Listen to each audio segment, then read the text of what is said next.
Bayangkan sebuah situasi yang mengerikan, namun sering terjadi.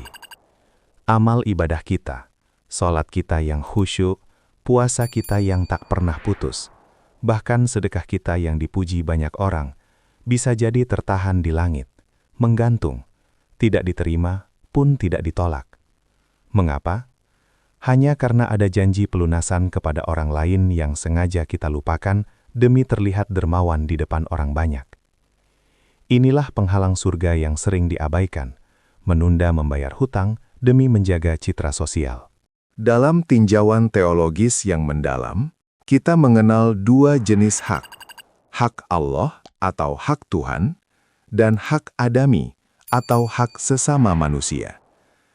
Dosa kepada Tuhan, sebesar apapun itu, jika kita bertaubat dengan sungguh-sungguh, pintu ampunannya maha luas. Namun, berhati-hatilah dengan hak adami. Urusan hutang piutang adalah wilayah hak sesama manusia. Tuhan yang Maha Adil tidak akan menghapus dosa ini hanya dengan tangisan dalam sujud, kecuali orang yang kita hutangi telah memaafkan atau kita telah melunasinya. Ini adalah prinsip keadilan mutlak. Seringkali kita terjebak dalam fenomena gali lubang tutup lubang, bukan untuk kebutuhan mendesak, melainkan demi gaya hidup. Kita rela membeli kenyamanan sesaat atau validasi sosial, padahal uang itu sejatinya milik orang lain yang kita pinjam. Kita mendahulukan yang sunnah atau bahkan yang mubah, seperti bersedekah agar dilihat orang atau merenovasi rumah, sambil mengabaikan yang wajib, yaitu membayar hutang. Ingatlah, menunda pembayaran hutang bagi orang yang mampu adalah sebuah kezoliman yang nyata. Berdasarkan ajaran agama, disebutkan bahwa jiwa seorang mukmin itu mu'allak atau terkatung-katung, disebabkan oleh hutangnya sampai hutang itu dilunasi. Bayangkan betapa ruginya kita. Lelah kita beribadah di dunia, namun saat tiba waktunya pulang, pintu surga tertutup rapat hanya karena kita meremehkan janji pelunasan.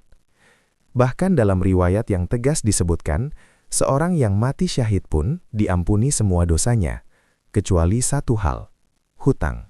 Mari kita renungkan dari sisi kemanusiaan.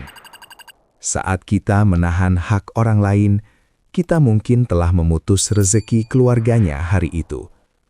Mungkin mereka sedang butuh uang itu untuk berobat, untuk makan, atau untuk pendidikan anak mereka. Ketika kita dengan sengaja mengabaikan tagihan mereka demi citra diri kita sendiri, kita sedang menanam benih doa-doa buruk dari orang yang terzolimi. Dan ketahuilah, tidak ada penghalang antara doa orang yang terzolimi dengan Tuhannya. Inilah konsep muflis, atau orang yang bangkrut sesungguhnya di akhirat.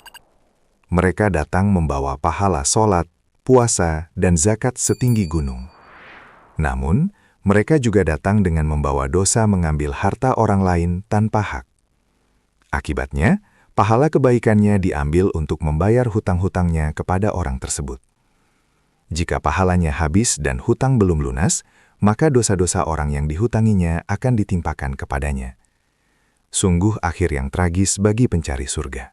Lalu, bagaimana solusinya? Ubahlah mindset kita mulai hari ini. Jadikan pelunasan hutang sebagai prioritas utama di atas gaya hidup, bahkan di atas sedekah sunnah. Jika kondisi ekonomi memang sedang sulit, datanglah kepada pemberi hutang. Bicaralah dengan rendah hati, minta penangguhan waktu dengan akad yang jelas, bukan menghilang atau memblokir nomor kontak.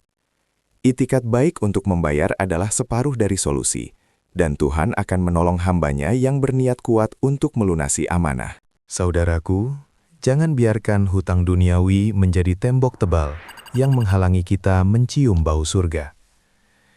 Citra di mata manusia akan pudar, namun catatan amal di hadapan Tuhan itu abadi.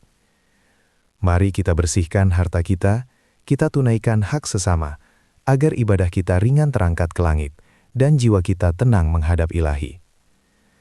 Semoga kita semua dilindungi dari belitan hutang, dan dimampukan untuk menyelesaikannya. Amin. Terima kasih yang sudah subscribe, like, komen di channel ini. Semoga Anda selalu dilimpahkan rezekinya.